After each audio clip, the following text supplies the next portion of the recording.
बिस्मिल्लाहिर्रहमानिर्रहीम, अस्सलाम वालेकुम। Short run cost behaviour. तो इसमें पहली चीज़ जो है वो ये है कि स्पेशलाइजेशन और डिवीजन ऑफ लेबर के बारे में बताया गया है। डिवीजन ऑफ लेबर और स्पेशलाइजेशन का जो कॉन्सेप्ट है ये एडम स्मिथ ने दिया था। तो डिवीजन ऑफ लेबर के बारे में वो ये कहते हैं कि आप किसी भी टास्क को स्प्लिट कर दें डिफरेंट लोगों के अंदर, और उससे ये होगा कि हर बंदा अपने अपने काम में माहिर हो जाता है, तो स्पेशलाइजेशन आ जाती है। जब आप एक ही काम को, मतलब फॉर एग्जांपल जूती बनाना है और एक ही बंदे को कहें कि आप जूता बनाएं, तो वो हो सकता है कि उतना एक्सपर्ट ना हो, क्योंकि जूता बनाने के अंदर डिफरेंट प्रोसेस होते हैं। तो आप अगर एक उसको स्प्लिट कर देते हैं कि कुछ बंदे जो हैं वो सिर्फ उसका अपर बनाएंगे, तो वो अपर बनाने में माहिर हो जाएंगे, बार बार अपर बना के। उसके बाद कुछ लोगों से ये कहें कि आप सोल बनाना शुरू कर दें, यानी उसका नीचे वाला हिस्सा, तो वो उसमें माहिर हो जाएंगे। कुछ लोगों से कहें कि आप स्टिच करना शुरू करें अपर और सोल को, तो वो उसको स्टिच करके उसमें माहिर हो जाएंगे। कुछ लोगों से कहें कि इसको वो पॉलिश करें, तो वो पॉलिश में माहिर हो जाएंगे। कुछ लोगों से कहें कि पैकिंग करें, तो वो पैकिंग में माहिर हो जाएंगे। तो जिस तरह अगर एक ही जूता के सारे प्रोसेस एक शख्स को दे दिए जाएं फॉर एग्जांपल, तो वो इतना ज़्यादा स्पेशलाइज नहीं होगा। तो डिवीजन ऑफ लेबर का रिजल्ट ये निकलता है कि स्पेशलाइजेशन हो जाती है, और स्पेशलाइजेशन का नतीजा ये निकलता है कि उसके नतीजे में एफिशिएंसी बढ़ती है, एफिशिएंसी में इजाफा होता है, और इसका नतीजा ये निकलता है कि आपकी जो पर यूनिट कॉस्ट है वो रिड्यूस हो जाती है। और पर यूनिट कॉस्ट रिड्यूस होने के नतीजे में क्या होता है कि प्रॉफिट जो है वो बढ़ जाते हैं। प्रॉफिट को हम पाई से डिनोट करते हैं, प्रॉफिट बढ़ जाते हैं। तो इसका मतलब ये हुआ कि ये अच्छी चीज़ है, डिवीजन ऑफ लेबर अगर होती है तो उसके नतीजे में स्पेशलाइजेशन होती है, और स्पेशलाइजेशन के अपने कुछ बेनिफिट्स हैं। यानी वो बेनिफिट्स क्या हैं वो मैं भी आपको डिस्कस भी करता हूँ, लेकिन उसके नतीजे में एफिशिएंसी बढ़ती है, पर यूनिट कॉस्ट कम हो जाती है, और प्रॉफिट क्या हो जाता है वो बढ़ जाता है। तो ये सारे बेनिफिट्स हो जाते हैं उसके अंदर ना। अच्छा, एफिशिएंसी जब आप लोग कैलकुलेट करते हैं तो वो होती है आउटपुट डिवाइडेड बाय इनपुट या इनपुट्स। तो ये एफिशिएंसी का फार्मूला है कि कितने इनपुट्स लगा के कितनी आउटपुट प्रोड्यूस किए हैं, तो एफिशिएंसी स्कोर आ जाता है आपके पास। और नॉर्मली आपका जो एफिशिएंसी स्कोर होता है वो 0 से 1 के दरमियान होता है। ठीक है ना जी। अच्छा, अब नेक्स्ट चलें। तो मैंने आपको बताया कि ये कॉन्सेप्ट किसने दिया है, एडम स्मिथ ने दिया है।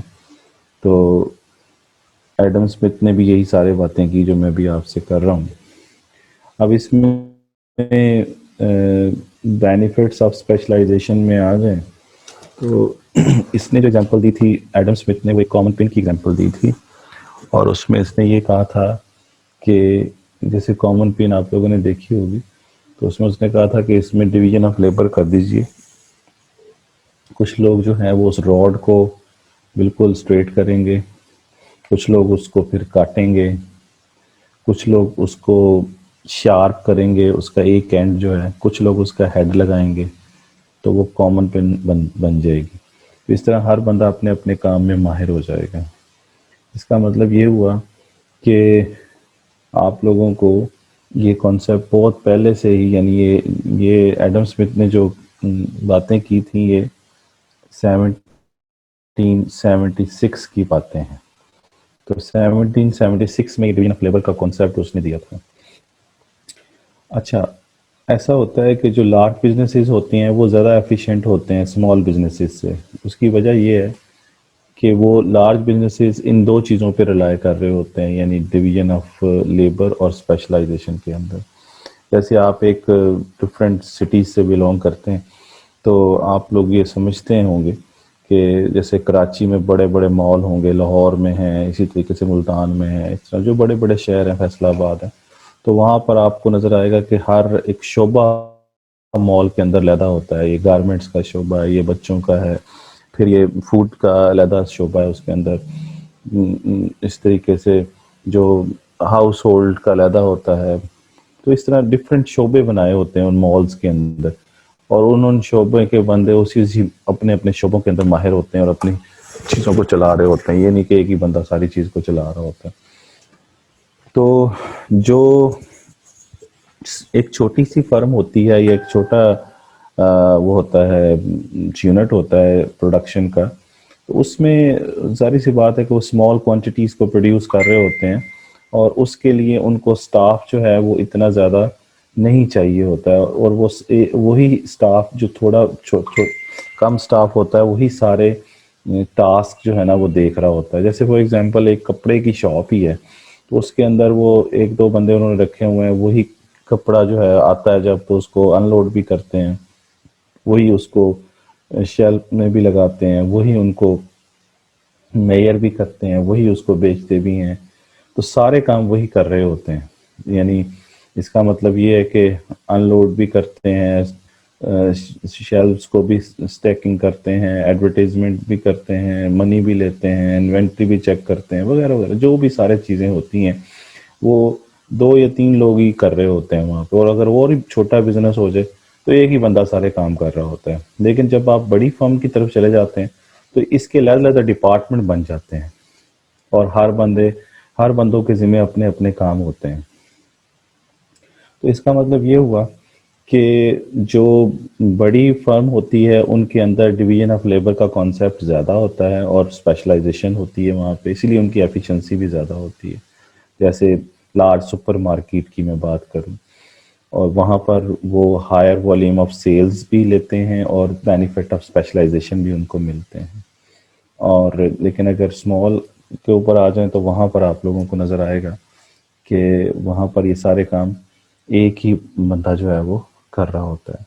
तो एक्चुअली अब ये समझना है कि जब डिवीजन ऑफ लेबर आप कर देते हैं तो डिवीजन ऑफ लेबर का मतलब ये है कि आप ब्रेकिंग डाउन करते हैं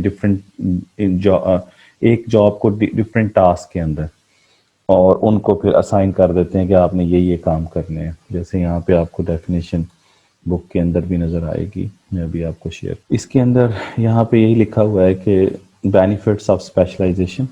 तो ये आपको नज़र आ रहा है यहाँ पर, डिवीजन ऑफ लेबर की डेफिनेशन पढ़िए, तो उसमें लिखा हुआ है कि breaking down of the jobs into individual task that can be assign to different individuals. यानी आपने डिफरेंट टास्क जो है ना वो डिफरेंट लोगों को असाइन कर देने हैं। जैसे मैंने अभी आपको बताया कि शू फैक्ट्री के अंदर अपर बनाने वाला शोबा अलहदा, फिर सोल बनाने वाला अलहदा, स्टिच करने वाला अलहदा, पॉलिश करने वाला अलहदा। तो इस तरीके सुपर मार्केट की मैंने एग्जांपल दी, तो वहाँ पर भी ये डिफरेंट काम डिफरेंट लोग कर रहे होते हैं, और वो डिफरेंट जो है काम वो क्या क्या हो सकते हैं। यानी फॉर एग्जांपल अनलोडिंग करना है ना, अनलोडिंग द डिलीवरीज, फिर stacking the shelves, advertisement, sorry advising the customers, फिर टेकिंग मनी, फिर inventory checking and so on. ये डिफरेंट टास्क हैं जो कि आप क्या करते हैं वहाँ पर कर रहे होते हैं, और इन सब के अलग अलग लोग होते हैं जो इनको कर रहे होते हैं। ये वही डिफरेंट टास्क हैं जो मैं अभी आपको बताया है, और वो आपने डिफरेंट लोगों को असाइन कर दिए हैं, यानी डिफरेंट इंडिविजुअल्स को। कि इंडिविजुअल टास्क कौन कौन से हैं ये मैंने अभी आपको समझाए हैं। ये वाले सारे वो टास्क हैं, ये वाले 1 2 3, ये तो चंद लिखे हुए हैं ना यहाँ पे 5, इसके अलावा भी हो सकते हैं एंड सो ऑन। तो ये डिफरेंट इंडिविजुअल को आपने असाइन कर दिए। इस चीज़ को डिवीजन ऑफ लेबर कहते हैं। जब आप डिवीजन ऑफ लेबर कर देते हैं तो कुछ लोग ऐसे होंगे जो सिर्फ इन्वेंट्री चेक करने के माहिर होंगे, कुछ लोगों को ये काम कहा जाए कि आपने कस्टमर्स को एडवाइस करना है, कुछ लोगों से ये कहा कि आपने अनलोड करना है डिलीवरीज को, जब भी माल आएगा उनको आपने वहाँ लेके जाना है। तो इस तरीके से डिवीजन ऑफ लेबर जब हो जाती है तो उसके कुछ बेनिफिट्स आपको मिलते हैं। वो बेनिफिट्स क्या हैं? वो बेनिफिट्स यहाँ पे 4-5 लिखे हुए हैं।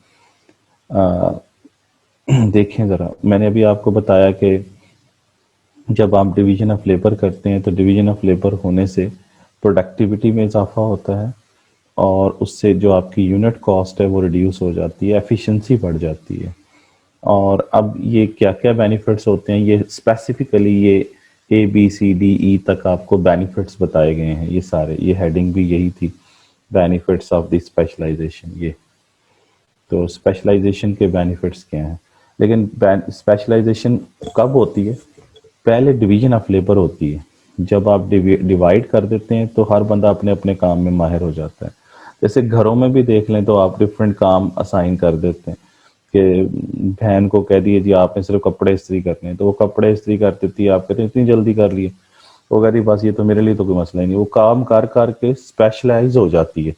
इस तरह एक खाना बनाने का काम एक बंदे के जिम्मे लगा देते हैं, सफाई का एक के जिम्मे लगा देते हैं, गाड़ी को वॉश करने का काम एक के जिम्मे लग जाता है, लॉन को देखने का काम एक के जिम्मे लग जाता है। इस तरह डिफरेंट टास्क जो है ना वो डिवाइड कर देते हैं। जब आप कर देते हैं तो फिर वो हर कोई अपने अपने काम में क्या हो जाता है, स्पेशलिस्ट हो जाता है और एफिशिएंट हो जाता है, प्रोडक्टिविटी बढ़ जाती है।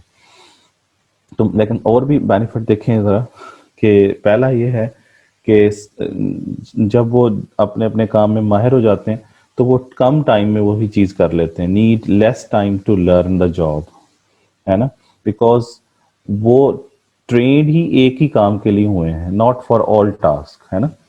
तो वो एक काम के लिए ट्रेंड है और वही काम वो करते जाते हैं। यानी अगर आप बिजनेस में चले जाएं तो आप देखें डिफरेंट लोग, कुछ लोग सेल का काम करते हैं, तो वो सेल में ही एक एक एक फैक्ट्री से दूसरी फैक्ट्री, एक जॉब से दूसरी जॉब में चले जाते हैं और वो सेल में ही माहिर होते हैं, सब काम नहीं करते। कुछ लोग एडवर्टीजमेंट के माहिर होते हैं, वो एडवर्टीजमेंट का काम करते हैं।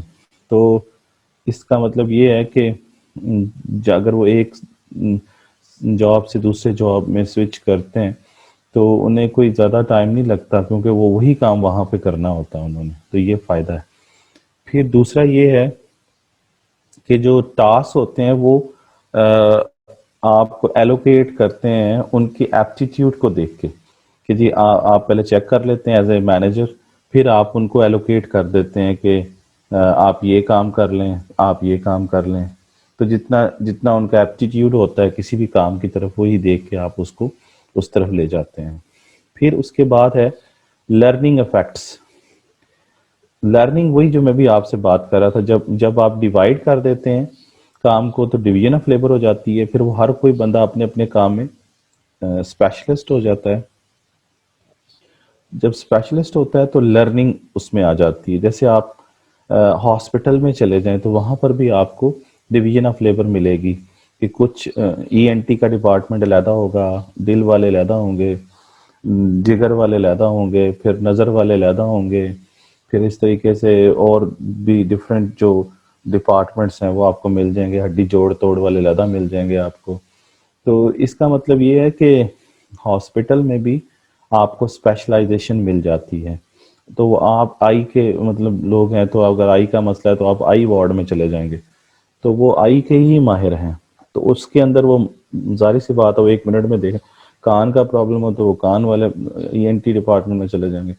तो उनकी लर्निंग अब आप देखें तो आपको नजर आएगी कि ये एक आम MBBS डॉक्टर के पास चले जाएं तो वो तो हर चीज को देखने की कोशिश करता है, लेकिन वो स्पेशलिस्ट नहीं होता और वही हो सकता है बाज़ औक़ात वो बीमारी को समझ ना पाए।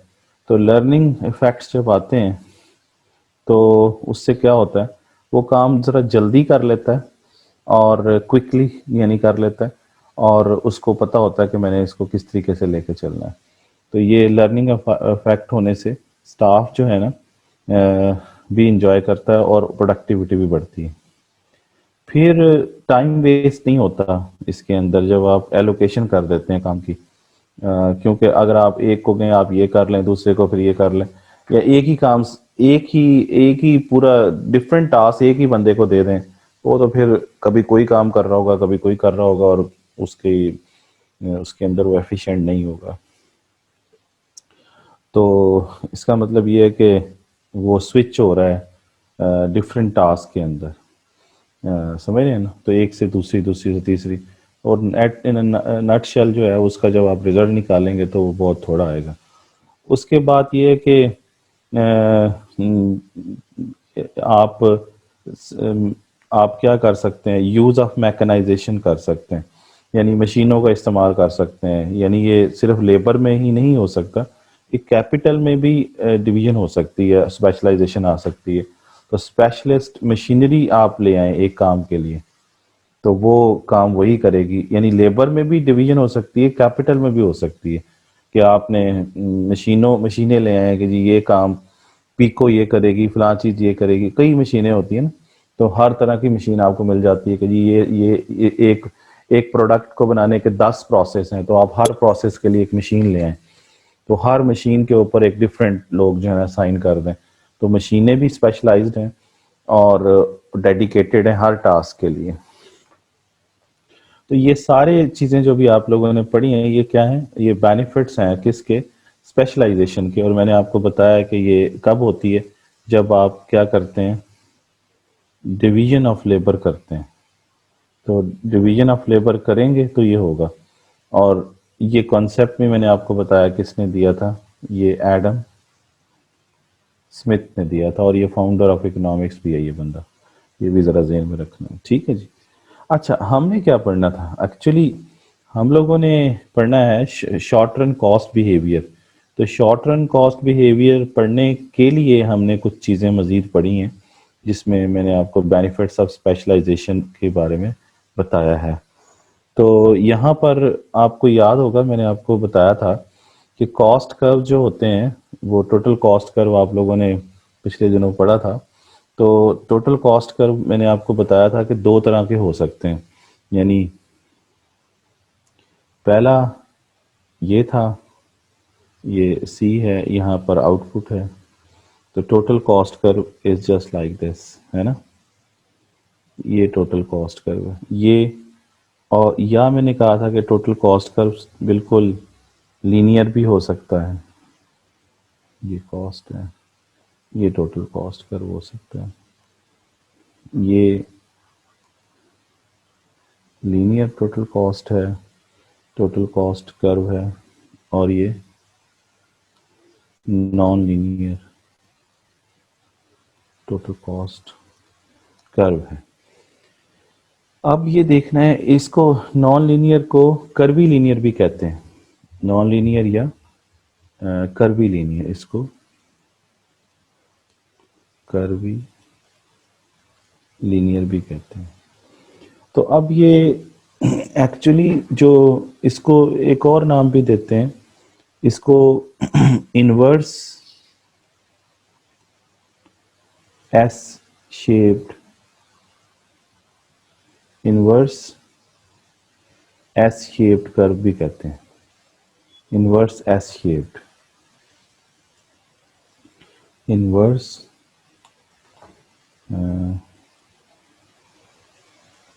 इनवर्स एस शेप, समझ रहे, इनवर्स एस शेप्ड। मैं ये दोबारा लिखता हूँ, inverse S shaped, inverse S shape भी कहते हैं इसको। और इस किताब में भी आपको लिखा हुआ है assume to be S shape. ये एस शेप नहीं है, ये है inverse S shape, inverse S shape, ये गलत लिखा हुआ है यहाँ पे। तो इनवर्स एस शेप का मतलब ये वाला जो बना हुआ है ना, ये वाला, ये इनवर्स एस शेप है, उल्टे एस की तरह। एस नहीं है, ये उल्टा एस है। तो इसमें वो कहता है कि जो इनवर्स एस शेप होता है ना, इसके अंदर एफिशिएंसी जो है वो चेंज होती रहती है। कैसे होती है ये मैं आपको नोट्स उसमें समझाता हूँ, खुद करके बताता हूँ आपको। ये देखें, यहाँ देखें,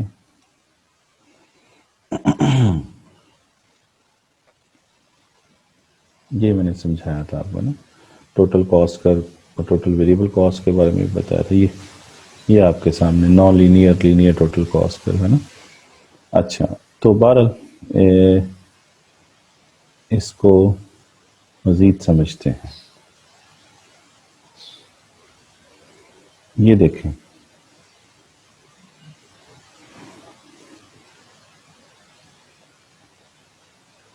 जी, यहाँ पर देखें,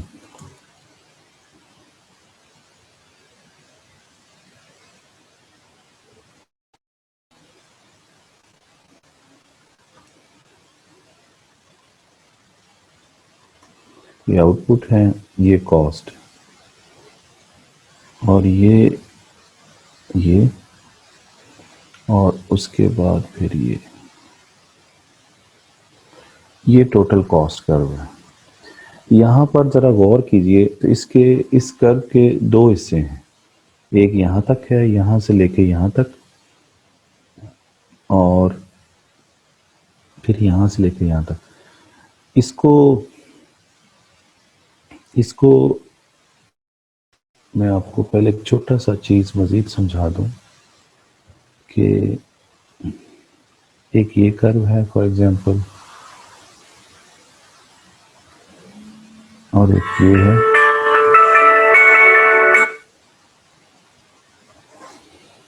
और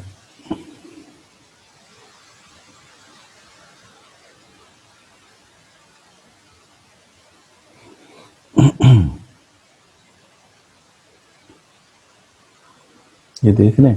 ये मैं एक डिफरेंट चीज़ पहले आपको समझा रहा हूँ।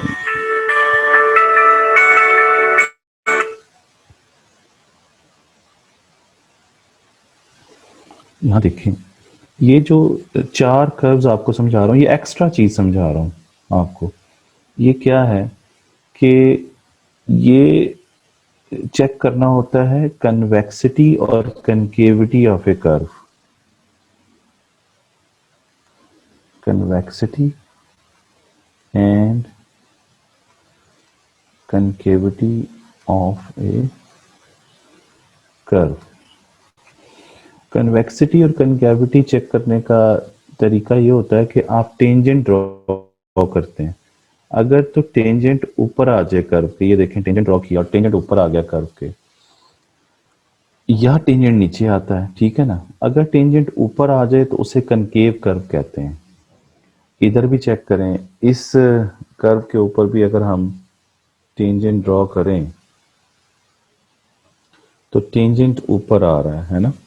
इधर टेंजेंट ड्रॉ करें तो टेंजेंट किधर आ रहा है, नीचे आ रहा है, ठीक है ना। इसी तरीके से यहां पर चेक करें तो टेंजेंट नीचे है। तो आप लोगों ने ये देखना है कि सॉरी जी, आप लोगों ने ये देखना है कि if the tangent is above the curve, the curve is called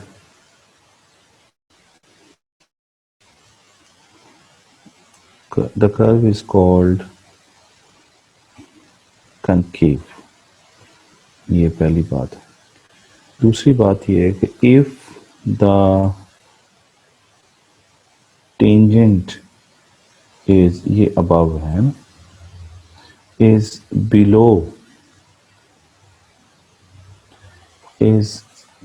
the curve is called convex। ये कनकेव और ये कन्वेक्स, ठीक है ना जी। अब आप नोटिस करें तो इधर टेंजेंट दोनों जगहों पे अबव है, तो इसको हम कहेंगे क्या भला, कनकेव। और इसको भी क्या कहेंगे, कनकेव। लेकिन ये है कनकेव अपवर्ड, और ये कनकेव क्या है, downward, left to right downward. अच्छा ये क्या है, ये कन्वेक्स है, ये कन्वेक्स क्या है, डाउनवर्ड है, और ये क्या है, ये कन्वेक्स अपवर्ड है। ठीक है, तो अब आपको समझ आ गई। और अब जरा एक और बात बताऊं, अगर ये इन दोनों को मैं मिला दूं, ये देखें, तो ये बाउल सा बन जाता है। तो bowl shape is always convex. और अगर मैं इन दोनों लाइनों को मिला दूं, ठीक है ना, तो ये क्या बन जाता है, डूम। डूम कहते हैं गुंबद को। तो डूम शेप जो होता है, डूम शेप इज कनकेव। जैसे गुंबद होता है मस्जिद का या किसी भी चीज, तो डूम शेप इज कनकेव, है ना। और बाउल जैसे प्याला होता है, ये प्याला सा बन गया है ऐसे, तो ये जैसे ये देखें प्याला सा बन गया, तो ये क्या है, ये कन्वेक्स होता है, bowl shape. Bowl shape, bowl shape is convex. तो ये आपको समझाने के लिए, आप जरा नोटिस करें, इधर जो हमने कर्व बनाया है, तो आपको नजर आ रहा होगा कि इसके ऊपर अगर मैं टेंजेंट ड्रॉ करूं तो ऊपर आएगा यहाँ पे, है ना। ये आपको समझाने के लिए बता रहा हूँ, ये टेंजेंट ऊपर आएगा, है ना। और इधर टेंजेंट ड्रॉ करूं तो ये यहाँ पे टेंजेंट नीचे आएगा। इसका मतलब ये हुआ कि यहाँ ये समझाने के लिए बता रहा हूँ कि इस पॉइंट से पहले कर्व क्या है, कनकेव है, और इसके बाद कन्वेक्स है। Initially it is concave and then it becomes convex, है ना। यानी टोटल कॉस्ट, ये आपको समझाने के लिए बता रहा हूँ, total cost curve is initially concave and then convex। क्यों बोला, ये टेंजेंट पहले ऊपर आ रहा है फिर नीचे आ रहा है। ठीक है जी, अब ये मैं खत्म कर रहा हूँ इसको, आपको समझा दिया ये चीज।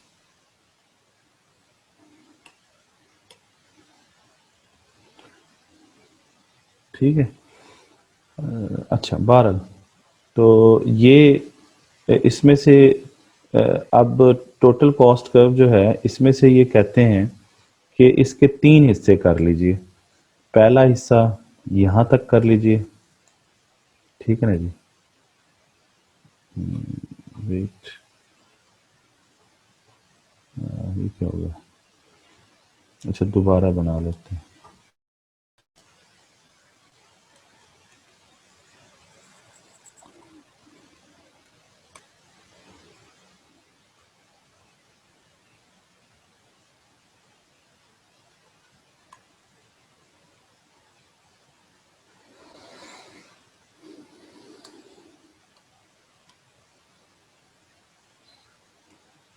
एक सेकंड,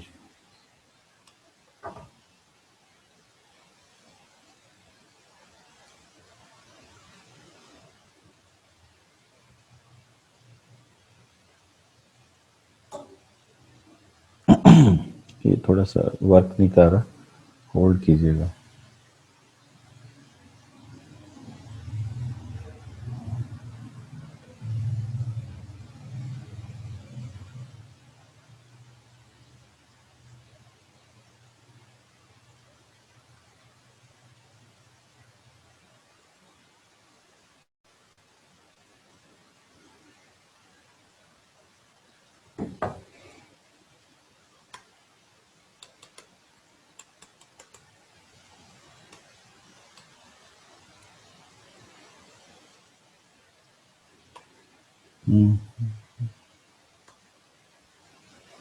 अच्छा, ये समझ आ गई सारी बातें या नहीं, ये भी वर्क नहीं कर रहा, मैं इसको अब शायद करेगा। अच्छा, होल्ड ऑन।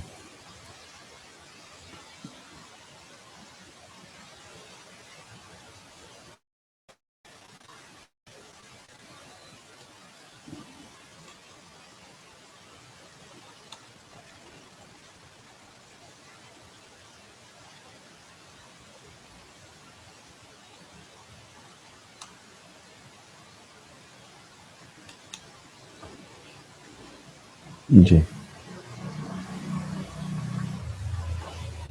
थोड़ा सा ये स्ट्रक हो गया था। अच्छा, तो अच्छा यहाँ पे था मैं, ये आपको समझा रहा था, दिस वन।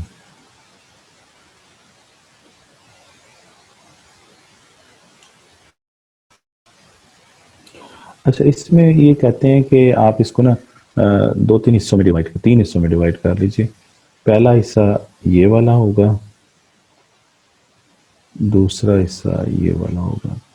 अब ये जो जो नॉन लीनियर कर्व है ना, इसके अंदर ये वाला जो हिस्सा है ना, इसको इन्होंने ये स्ट्रेट किया हुआ है ऐसे, और ये वाला यहाँ से यहाँ तक। ठीक है जी, तो ये मिटा देते हैं अब हम, इसकी अब ज़रूरत नहीं है। ये भी मिटा देते हैं, ये वाला।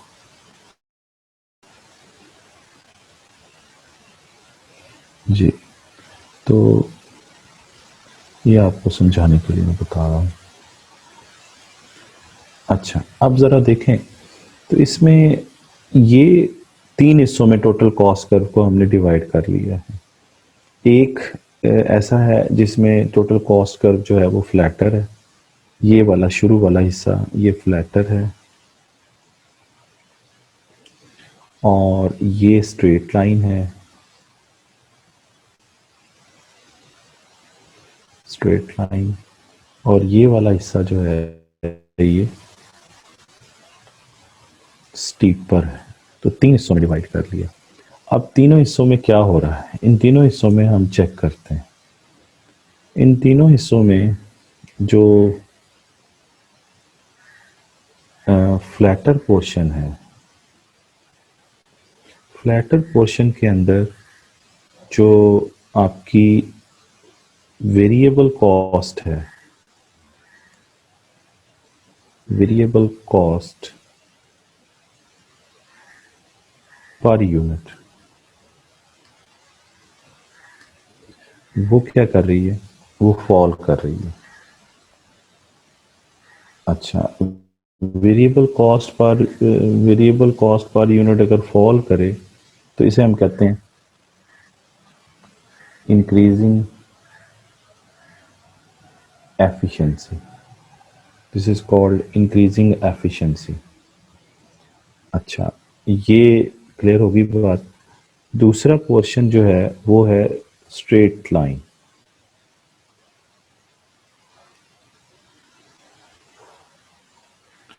तो स्ट्रेट लाइन के अंदर क्या होगा, उसमें वेरिएबल कॉस्ट पर यूनिट वो वो क्या रहेगी, कांस्टेंट रहेगी। इसको हम कांस्टेंट एफिशिएंसी कहते हैं।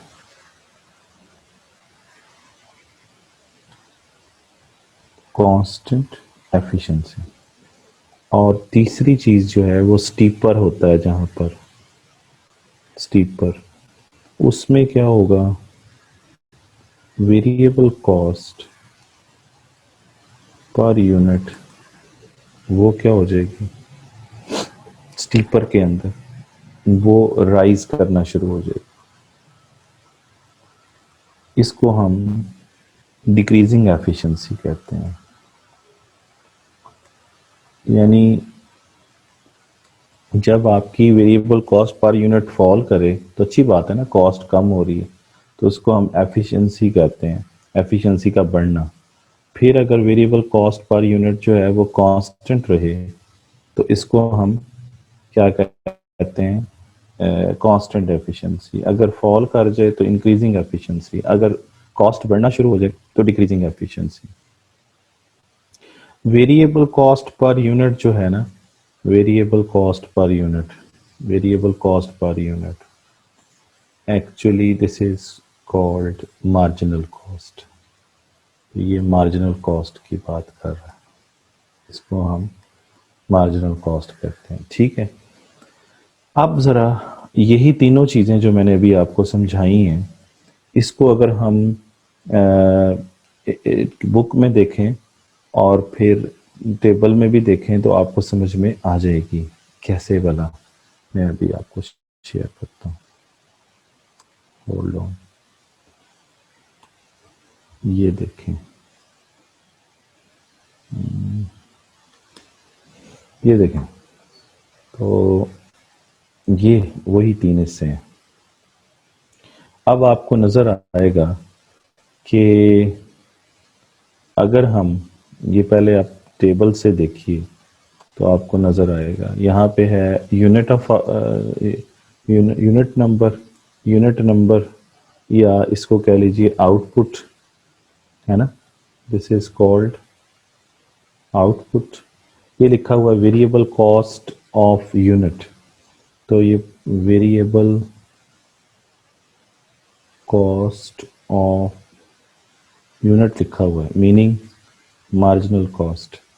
और मार्जिनल कॉस्ट का फार्मूला आप लोगों को आता है, उसकी कैलकुलेशन इसने यहाँ पे बताई हुई है, कैलकुलेशंस। तो मार्जिनल कॉस्ट का क्या फार्मूला होता है? Marginal cost is equal to change in total cost divided by change in output, है ना। तो कैसे आएगा? यहाँ पर उसने बताया जी कि तीन तीन यहाँ पे देखें, यहाँ पर जब आप 2 यूनिट प्रोड्यूस कर रहे हैं, ये 3 पॉइंट लिए हैं उसने, 1 2 3, ये वो पॉइंट हैं जहाँ पर आपकी जो एफिशिएंसी है वो बढ़ रही है। ये एफिशिएंसी बढ़ रही है इन 3 पॉइंट्स पर। इन 3 पॉइंट्स पर, ये वाले जो 3 पॉइंट्स हैं, इसको नाम मैं दे दूं ए बी सी पर एफिशिएंसी बढ़ रही है, और डी ई एफ पर एफिशिएंसी कांस्टेंट है, और ये जो 3 पॉइंट है जी एच आई, इनमें एफिशिएंसी क्या हो रही है? कम हो रही है। यानी ए बी सी पर एफिशिएंसी क्या हो रही है? बढ़ रही है। अच्छा, डी ई और एफ पे क्या हो रही है? एफिशिएंसी कांस्टेंट है। अच्छा, और जी एच आई पर क्या है? वो है एफिशिएंसी कम हो रही है। अच्छा, क्यों हो रही है ये अब ज़रा देखते हैं। ये ज़हन में रहे कि ये आपके पास टोटल कॉस्ट कर्व है, ठीक है। और टोटल कॉस्ट कर्व हमेशा वर्टिकल इंटरसेप्ट से शुरू होता है, क्योंकि ये इतनी यहाँ पे, यहाँ से लेके यहाँ तक फिक्स कॉस्ट, ये भी आपको पता है। और अगर हम कर्व बनाना चाहें तो ये टोटल फिक्स कॉस्ट का कर्व भी बना सकते हैं, लेकिन अभी हमें ज़रूरत नहीं है, ये मैंने आपको पहले समझाया हुआ है। फिक्स कॉस्ट कर्व भी बना सकते हैं, ठीक है ना जी। अच्छा, अब जो बात समझने वाली है वो ये है कि जब हम ए पॉइंट से बी पॉइंट की तरफ मूव करते हैं तो हमें ए से बी, यानी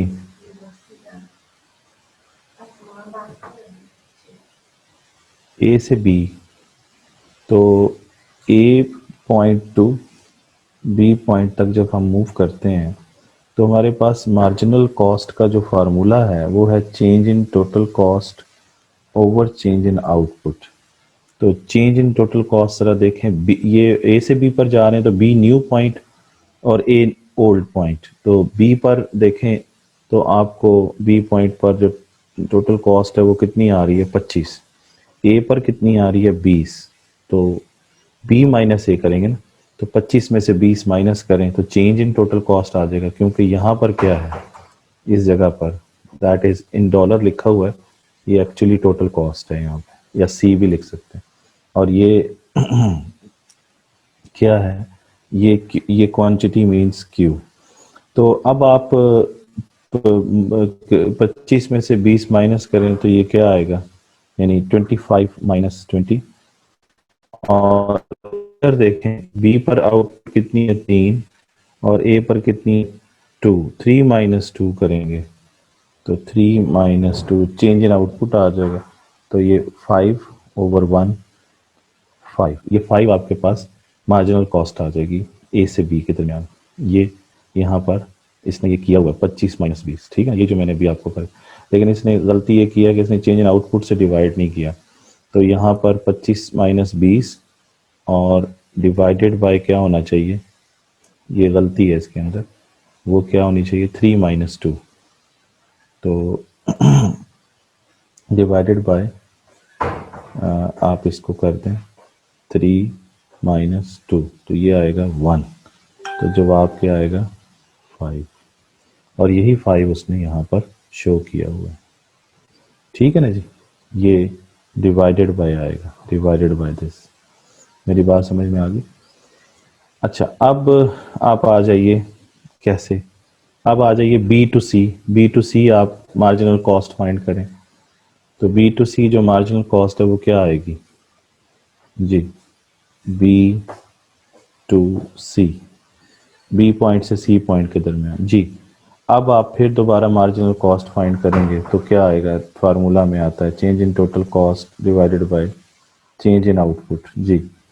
तो 29 में से माइनस करेंगे 25, है ना, और इधर से डिवाइड करेंगे 4 में से आप माइनस करेंगे 3, तो 4 - 3, तो ये आएगा 4/1 यानी 4, है ना, इज इक्वल टू 4 आ जाएगा। और यही 4 यहाँ पे आपको नजर आ रहा है, ये देखिए।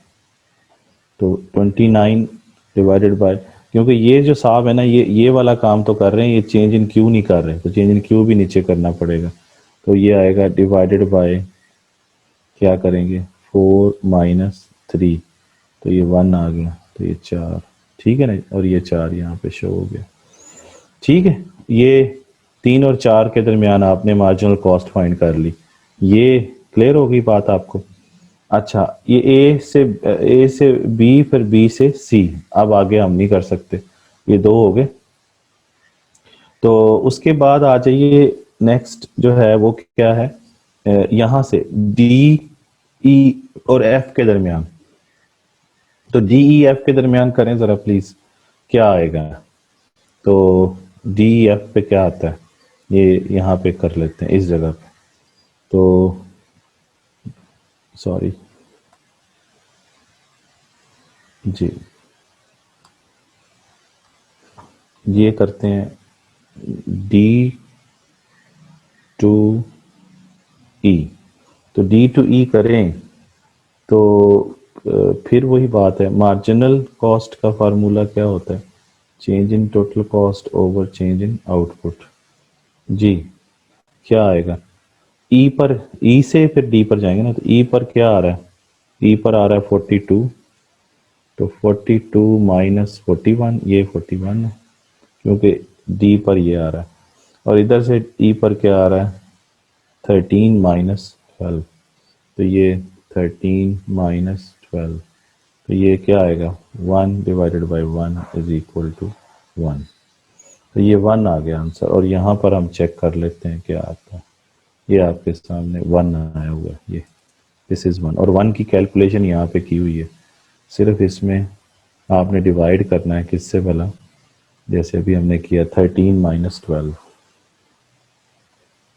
13 - 12, तो ये 1 आ जाएगा इज इक्वल टू 1, समझ गए।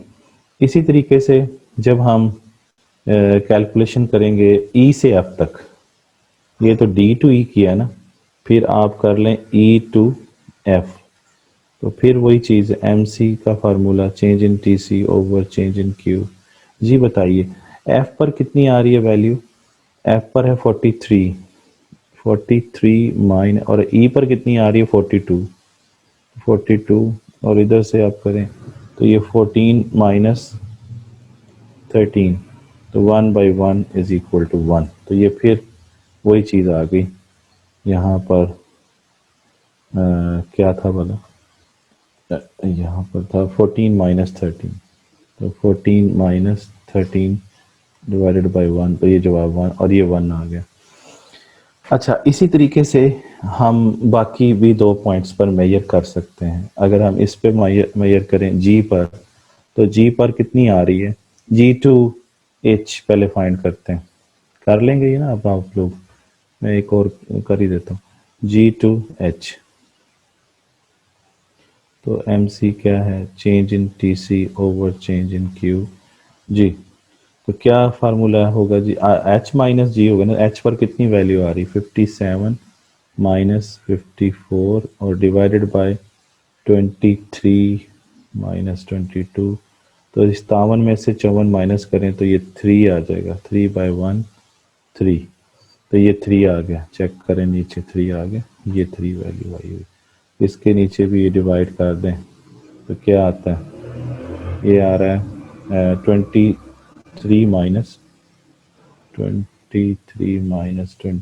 डिवाइडेड बाय 1, ये 3 आ गया। अच्छा अब आखिरी है, आखिरी ये है कि ये है पॉइंट I से लेके H से लेके I तक, from H to I, from H to I measure करते हैं जी। जी H टू I जी, MC is equal to change in TC over change in Q जी जनाब। तो I पर क्या है, 62 माइनस 57 डिवाइडेड बाय 24 माइनस 23, तो ये 62 में से 57 माइनस करें तो जवाब क्या आएगा, 5/1, तो ये 5 आंसर आ जाएगा आपके पास, ठीक है जी। तो ये हो गया जी, 5 चेक करें, ये 5 आ गया। तो आपने माइनस, ये क्लियर होगी ना बात, इसको भी इसी तरीके से 24 डिवाइड माइनस 23, तो ये 5/1 और ये 5 आ गया। तो ये कैलकुलेशन आ गई आपके सामने।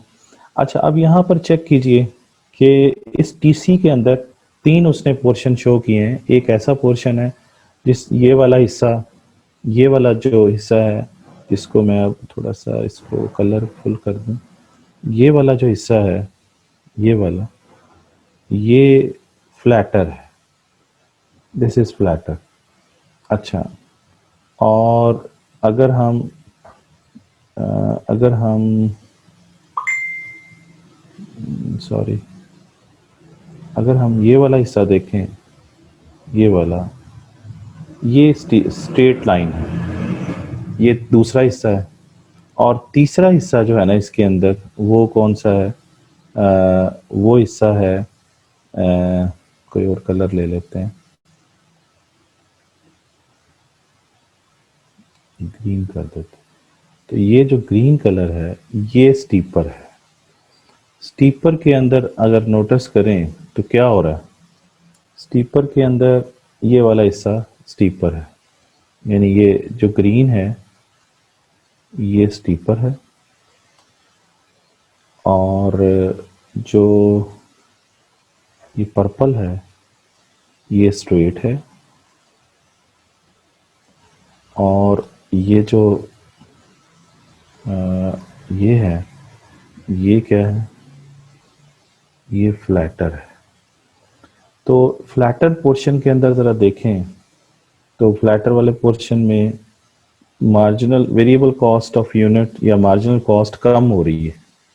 जब ये कम होगी तो ये क्या है, ये इसमें इंक्रीजिंग एफिशिएंसी है, यानी इसके अंदर अगर हम कॉलम ऐड कर दें और यहाँ पे लिखें एफिशिएंसी, तो इसमें एफिशिएंसी बढ़ रही है, बढ़ रही है, क्योंकि ये गिर रही है, कॉस्ट गिरेगी तो एफिशिएंसी बढ़ेगी।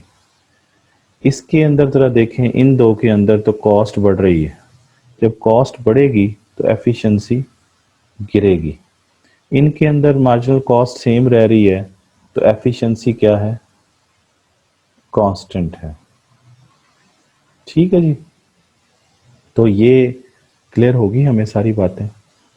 तो यहाँ तक मैंने आपको बताया है कि जो कॉस्ट कर्व हैं उनका एफिशिएंसी के साथ क्या ताल्लुक है, और ये हमने मार्जिनल कॉस्ट से समझ ली सारी चीज़ें। ये यहाँ पर यही बताया गया है कि 3 और 4 के अंदर एफिशिएंसी बढ़ रही है, क्योंकि इसके अंदर वेरिएबल कॉस्ट पर यूनिट यानी मार्जिनल कॉस्ट, वो क्या हो रही है, फॉल कर रही है। ठीक है, और ये क्या हो रहा है, शैल्वर, शैल्वर कहते हैं फ्लैटर को। ठीक है ना जी। फिर 13 और 14 यूनिट के दरमियान ये देखें, 13 और 14, ये वाले 13 और 14 यूनिट, और ये चीज़ यहाँ पर भी ग्राफ में भी आपको नज़र आ रहा है, ये 12, 13, 14 है ना, ये इसके अंदर हर दफ़ा सेम आई थी जवाब। तो इसके अंदर कांस्टेंट एफिशिएंसी है, क्योंकि इसमें कांस्टेंट वेरिएबल कॉस्ट है। वेरिएबल कॉस्ट, ये जो वेरिएबल कॉस्ट पर यूनिट है, variable cost per unit means marginal cost. और इसमें टोटल कॉस्ट कर्व का कांस्टेंट स्लोप है और स्ट्रेट लाइन है। फिर रिड्यूस एफिशिएंसी, एफिशिएंसी कम होना शुरू होगी, क्योंकि इसमें कॉस्ट बढ़ना शुरू होगी, वेरिएबल कॉस्ट जो है, मार्जिनल कॉस्ट। ठीक है ना जी। और यहाँ पे कर्व क्या हो गया, स्टीपर हो गया। अब इससे आगे चलें तो छोटा सा एक सेक्शन है 2.3, उसमें वो बता रहे हैं कि ये एफिशिएंसी कम क्यों होती है, हालांकि आउटपुट ज़्यादा है यहाँ पे। ये वाली जो स्टीपर पोर्शन है, ये वाला इन इस आउटपुट लेवल पे, जो ज़्यादा आउटपुट लेवल्स हैं इन पर चेक करें तो ये कॉस्ट में जो इजाफा है ना वो ज़्यादा होना शुरू हो गया, 54 से 57, 57 से 62। इधर कॉस्ट बढ़ रही है 41, 42, 43, देख रहे हैं ना।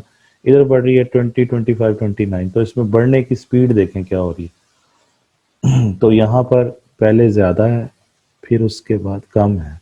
इधर क्या है, पहले थोड़ी है, फिर उसके बाद और ज़्यादा है। इधर कांस्टेंट है, हर दफ़ा बराबर आ रही है। तो इसका मतलब ये है कि ये जो स्टीपर हो जाता है यहाँ पे, तो इसमें ये स्टीपर होता कहाँ पे जाके, हायर वॉल्यूम पे होता है। ये higher volume high volume of output है ना ये। तो हायर वॉल्यूम ऑफ आउटपुट पे टोटल कॉस्ट कर्व स्टीपर है। लोअर लोअर वॉल्यूम, ये लोअर वॉल्यूम है, इस पे वॉल्यूम, आउटपुट का वॉल्यूम कम है, ये लो वॉल्यूम ऑफ आउटपुट है। तो लो वॉल्यूम आउटपुट पे टोटल कॉस्ट कर्व फ्लैटर होता है और मार्जिनल कॉस्ट कम हो रही होती है।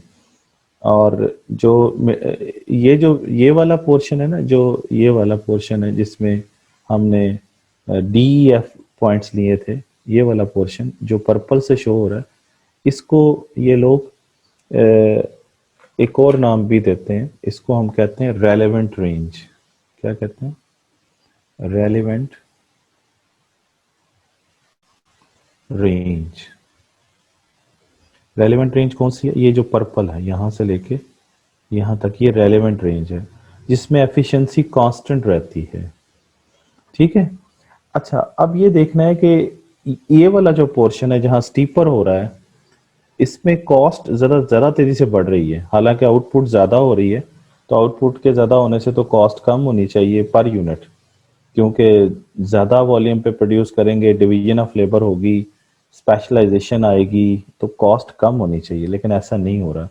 उसकी क्या वजह है, उसकी दो वजूहत यहाँ पे बताई हुई है इसमें। ठीक है ना जी। यानी ये कि causes of falling efficiency at higher volume, volume means output, higher output के ऊपर। या इसका और सवाल ये है कि स्टीपर जहाँ पे होता है टोटल कॉस्ट कर्व, वहाँ पर क्यों टोटल कॉस्ट ज़्यादा तेज़ी से बढ़ती है, या मार्जिनल कॉस्ट क्यों बढ़ती है। ठीक है ना जी। टोटल कॉस्ट तो थ्रू आउट बढ़ रही है, देखें टोटल कॉस्ट थ्रू आउट बढ़ रही है, ये टोटल कॉस्ट बढ़ती जा रही है, 10, 20, 25, 29, 41, 42, 43, 54, 57, 62। तो टोटल कॉस्ट तो थ्रू आउट बढ़ रही है, लेकिन मार्जिनल कॉस्ट जो है वो पहले कम होती है, फिर कांस्टेंट रहती है, फिर बढ़ती है।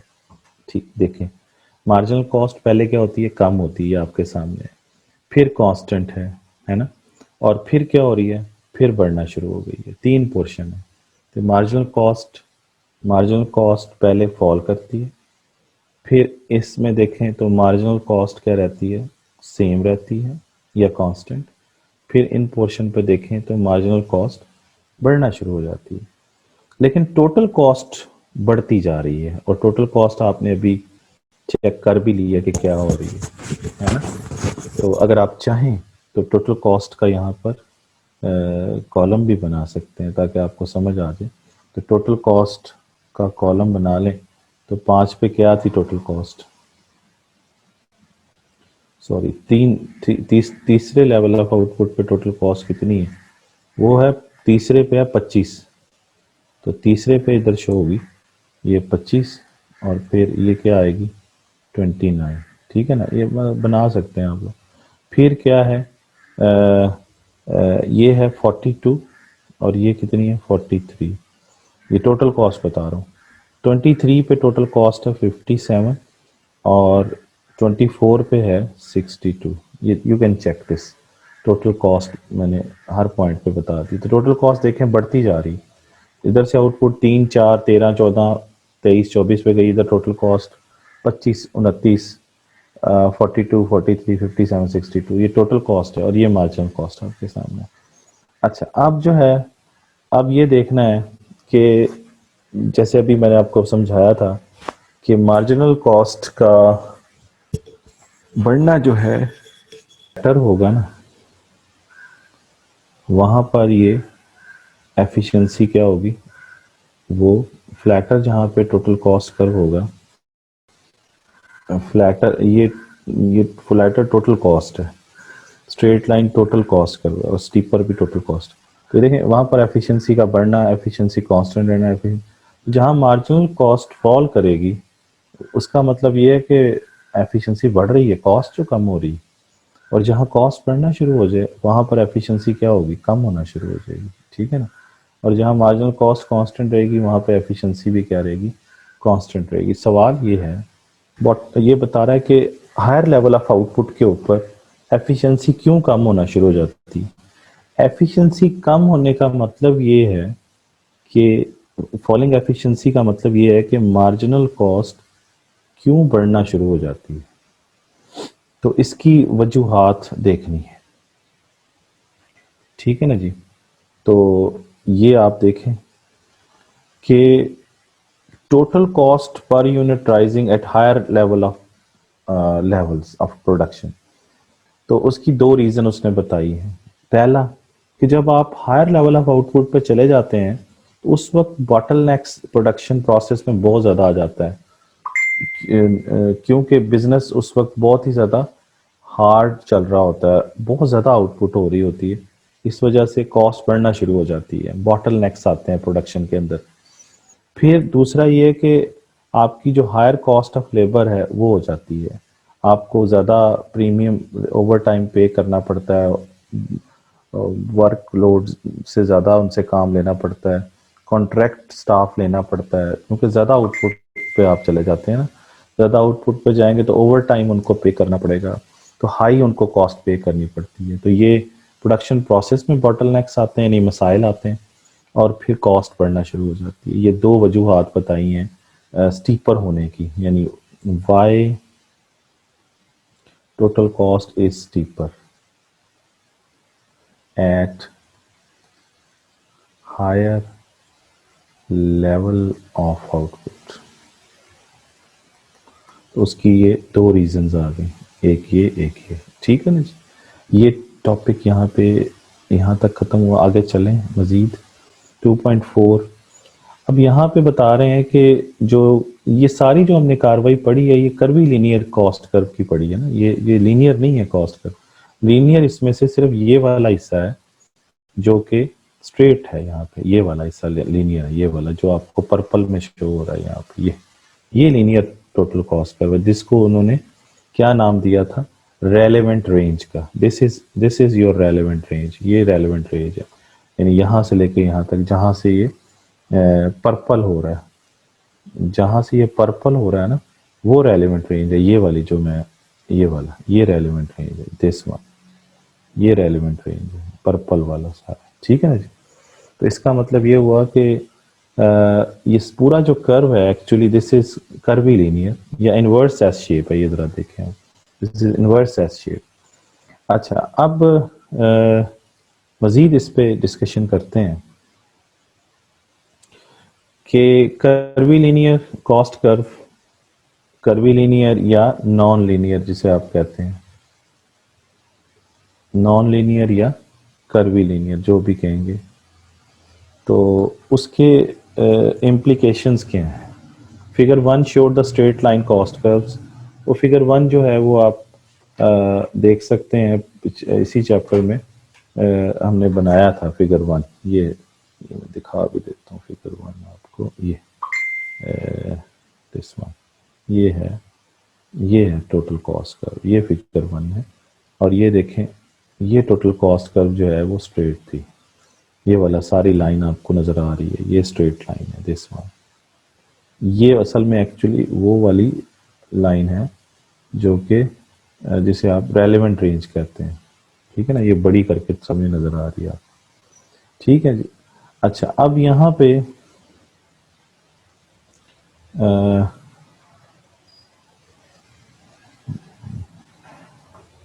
जी, ये मैं भी आपको, हाँ जी, यहाँ देखें इम्प्लीकेशंस ऑफ द कॉस्ट का। तो नॉर्मली जो ये लोग यूज़ करते हैं, जिस मैनेजमेंट अकाउंटिंग जैसे आप लोगों का है, उससे वो स्ट्रेट लाइन कॉस्ट कर्व से ही इस चीज़ को समझा देते हैं। मैंने अभी आपको समझाया कि ये ज़रा देखें कि कांस्टेंट वेरिएबल कॉस्ट जो है पर यूनिट, यानी मार्जिनल कॉस्ट जहाँ कांस्टेंट होती है वो किस में आती है, ये मिड रेंज आती है, mid range of the curve. और इसको मैंने अभी आपको समझाया कि इसको रेलेवेंट रेंज भी कहते हैं। ये बात ठीक होगी। और इसके अंदर दूसरी चीज वो बता रहा है कि इस रेलेवेंट रेंज से, इस रेलेवेंट रेंज से अगर आप ये बिलो गलत लिखा हुआ है, ये मिटा दें यहाँ से। प्रोड्यूसिंग एट वॉल्यूम यानी अबव द रेलेवेंट रेंज, तो आपकी वेरिएबल कॉस्ट क्या होगी, बढ़ जाएगी, है ना, जहाँ वो स्टीपर हो जाता है। तो ये बात भी हम कर चुके हैं पहले कि अगर इस रेलेवेंट रेंज से ऊपर चले जाएं, ये देखें ये वाली है ना रेलेवेंट रेंज, ये वाली रेलेवेंट रेंज है, इससे ऊपर चले जाएं तो 23 और 24वां यूनिट प्रोड्यूस करेंगे तो मार्जिनल कॉस्ट बढ़ना शुरू हो जाएगी। तो ये लॉस होगा आपको क्योंकि कॉस्ट बढ़ना शुरू हो गई है आपकी, ठीक है ना जी। तो बहरहाल अच्छा, उसके बाद एक और उन्होंने बताया कि there will be a single level of production lead to lowest cost of production, producing below and above this level will result in higher cost of production.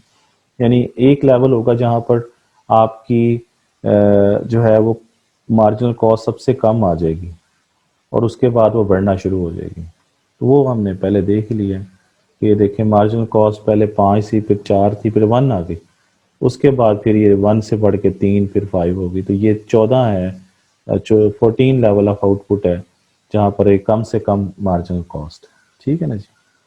चलें जी, तो ये भी हो गया। अच्छा, अब यहाँ पे एक और कहानी है, वो ये है कि ये कैलकुलेशन उसने पूछी हुई है आपसे, तो ये देखनी है आपने। यहाँ पर वो आपसे पूछ रहा है कि आपने यहाँ पर टोटल कॉस्ट तो कैलकुलेट की है, ये सारी sorry marginal cost, marginal cost की है ना मैंने, ए से बी, बी से सी, सी से डी, सारी हर पॉइंट में मैंने मार्जिनल कॉस्ट की हुई है। लेकिन अगर आपको कहा जाए कि आप एवरेज कॉस्ट फाइंड करें तो वो नहीं हमने की इसके अंदर, है ना। तो एवरेज कॉस्ट क्या फार्मूला होता है, एवरेज कॉस्ट का फार्मूला होता है जी total cost divided by output, है ना। ये एवरेज कॉस्ट का फार्मूला होता है। तो अगर मैं कहूँ ए पॉइंट पर एवरेज कॉस्ट फाइंड करें तो कर लेते हैं, कोई मसला नहीं। एट पॉइंट ए जी, टोटल कॉस्ट देखें ए पॉइंट पे कितनी है, 20, और आउटपुट कितनी है B, B point A point पे, ए पॉइंट पे देखें ना, ए पॉइंट पर टोटल कॉस्ट है 20 और ए पॉइंट पर आउटपुट कितनी है 2। तो 2 से बस डिवाइड कर दें, एवरेज कॉस्ट आ जाएगी आपके पास। ये 2 से डिवाइड करें तो ये क्या आ जाएगी 10। तो ये एवरेज कॉस्ट है। अब मैं कहता हूँ बी पॉइंट पे फाइंड करें, एट पॉइंट बी। जी बताइए क्या होगा बी पॉइंट पे, टोटल कॉस्ट कितनी है 25। तो 25 डिवाइडेड बाय आउटपुट कितनी है वहाँ पे 3।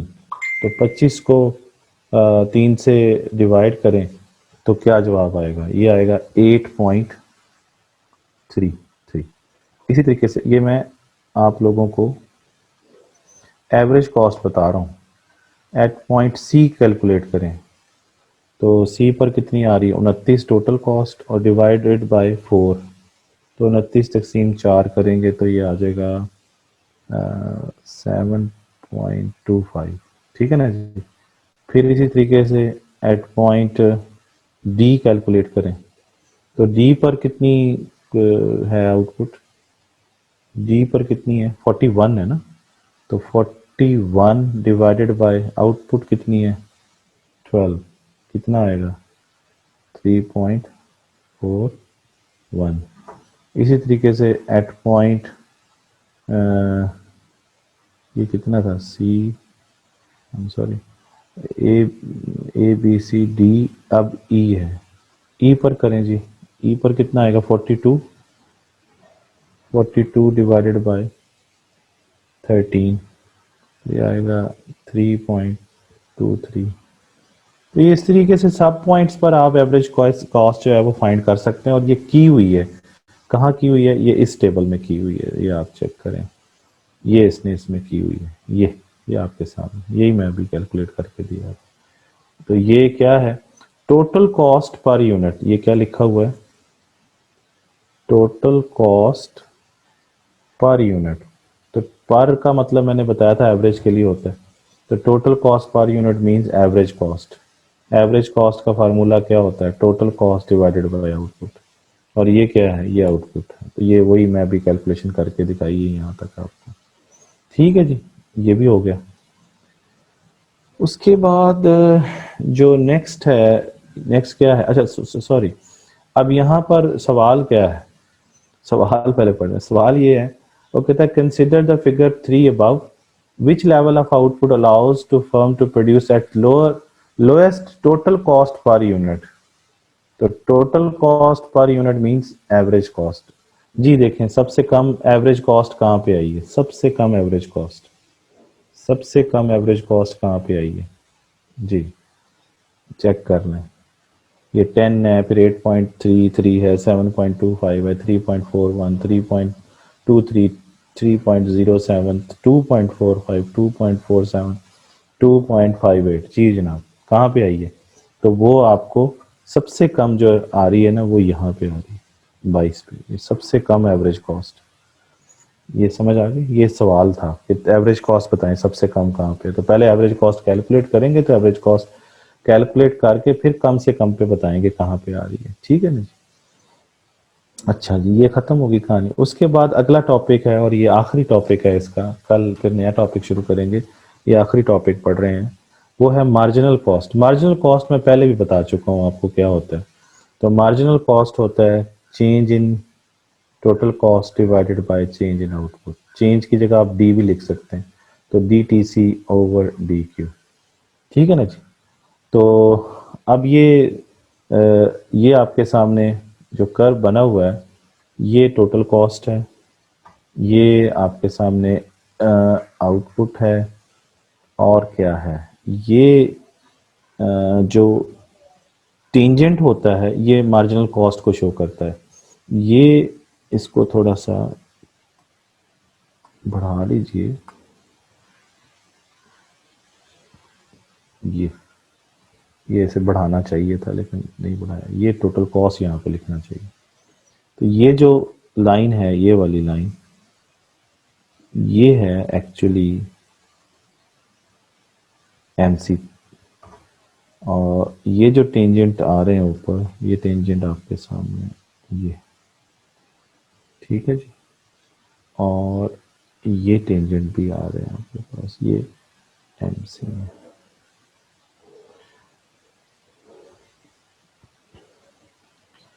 टेंजेंट shows स्लोप, ये पहले लेक्चर में समझाया था slope. Tangent show slope and slope means marginal. इसका मतलब ये हुआ कि ये जब आप टोटल कॉस्ट कर्व पे टेंजेंट ड्रॉ करेंगे तो वो मार्जिनल कॉस्ट को शो करेगा। तो वो आप कर लें, जैसे एमसी इस पॉइंट पर जब आपने टेंजेंट ड्रॉ किया ए पॉइंट पर और बी पॉइंट पर और ये सी पॉइंट पर, तो ये 3 का मतलब है, MC3 का मतलब तीसरी आउटपुट पे, यहाँ 13वीं आउटपुट पे MC13 इसलिए लिखा हुआ है, और यानी 23 थर्ड लेवल ऑफ आउटपुट का मतलब MC23 इसलिए लिख दिया उसने कि नीचे आउटपुट लेवल 23 है। तो वो आप फाइंड कर लें, आपको समझ आ जाएगा। ये हमने पहले किया भी है कि 3 पर, 13 पर और 23 पर, ये याद रखिएगा, 3 पर, 13 पर और 23 पर। ये मैं भी दिखाता हूँ आपको, 3 पर, 13 पर और 23 पर। ये देखें जी, ये 3 पर कितना आया था, 5। 13 पर कितना आया था, 1। और 23 पर कितना आया है, 3। ये मार्जिनल कॉस्ट हमने कैलकुलेट की हुई है पहले, ये वही बताया हुआ है यहाँ पे। ठीक है ना जी, बस दैट्स इट। समझ आ गई बात। तो 3 पर कितनी आई थी, 3 पर कितनी आई थी, 5। ठीक है। और 13 पर कितनी आई थी, 13वें लेवल ऑफ आउटपुट पे, 1। और 23 पे कितनी आई थी, 3।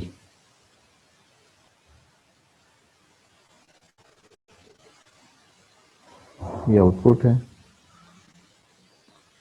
और ये टोटल कॉस्ट करेगा। ठीक है ना जी, देखें ज़रा। और ये हमारे पास, ये पहले क्या है, कनकेव है, और यहाँ से फिर ये कन्वेक्स है। अब इस पे आप टेंजेंट ड्रॉ करना शुरू कर दें। ये फर्स्ट टेंजेंट है, ठीक है ना जी, ये इस पॉइंट पे टेंजेंट ड्रॉ हुआ, फिर आप यहाँ पे टेंजेंट ड्रॉ करें, तो जो जो टेंजेंट होगा ये मार्जिनल कॉस्ट को शो करेगा। फिर ये यहाँ पे टेंजेंट ड्रॉ कर लें, ठीक है ना। तो देखें आहिस्ता आहिस्ता टेंजेंट जो है वो पहले ये देखें, नोट करें कि पहले ये क्या कर रहे हैं, ये देखें, ये पहले स्टीपर है, फिर उसके बाद ये फ्लैटर है, उसके बाद मज़ीद फ्लैटर है। तो स्टीपर का याद रखें, मैंने कहा था स्टीपर का स्लोप ज़्यादा होता है, इसका मतलब यहाँ मार्जिनल कॉस्ट ज़्यादा आएगी, यहाँ उससे कम आएगी, यहाँ उससे कम आएगी। यानी ए पॉइंट पर, फिर बी पॉइंट पर और फिर सी पॉइंट पर। तो ए पॉइंट पर,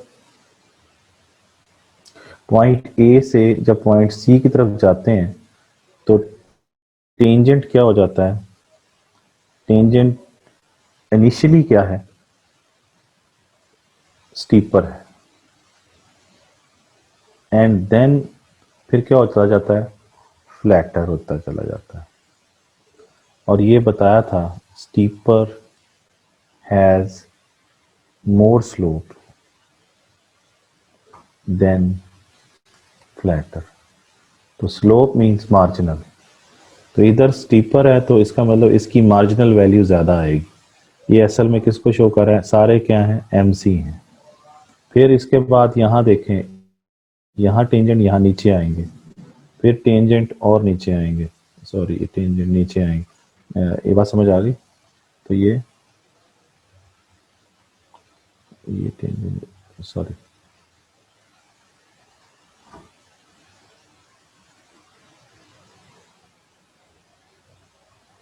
ये टोटल कॉस्ट कर्व, ठीक है ना जी। अब टेंजेंट जब आप ड्रॉ करेंगे तो ये सारे जो टेंजेंट्स हैं ये किसको शो कर रहे हैं, ये मार्जिनल कॉस्ट को ही शो कर रहे हैं सारे। तो ये आपके सामने है। पहले ये यहाँ से ABC तक स्टीपर से फ्लैटर हुए, उसके बाद ये फिर मज़ीद स्टीपर होते चले जा रहे हैं, यानी E पॉइंट पर, F पॉइंट पर, और अगर आप मज़ीद देखें यहाँ पर भी ड्रॉ करें तो ये टेंजेंट और ज़्यादा स्टीपर हो जाएगा। तो ये फिर E से H तक क्या होते जा रहे हैं, फ्लैटर से स्टीपर होते चले जा रहे हैं, यानी बढ़ती जा रही है मार्जिनल कॉस्ट की वैल्यू यहाँ पे, ये चीज। तो tangent on the total cost curve shows the marginal cost curve, ठीक है ना जी। ये है जी स्टोरी। तो यहाँ तक मैंने आपको समझाया कि जितना स्टीप पर ज़्यादा होगा उतना ही स्लोप ज़्यादा होगा, उतनी मार्जिनल वैल्यूज। स्टीपर का मतलब है मोर स्लोप, मोर स्लोप का मतलब है more value of marginal cost, क्योंकि स्लोप का मतलब मार्जिनल है और फ्लैटर का मतलब क्या है, लेस स्लोप।